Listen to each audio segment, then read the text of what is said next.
Alright, bye. We're back again with another video. Hari ni kita unbox kasut baru lagi. Ni recent drop.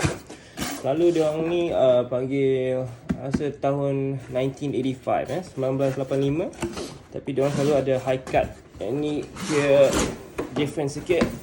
Color dia is, cuba teka color apa Ready.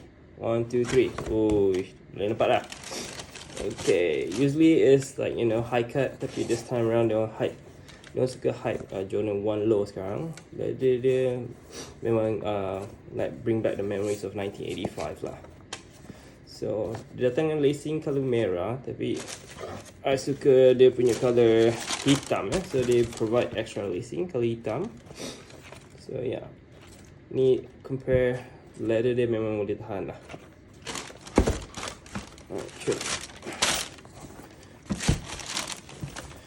Dan I tahu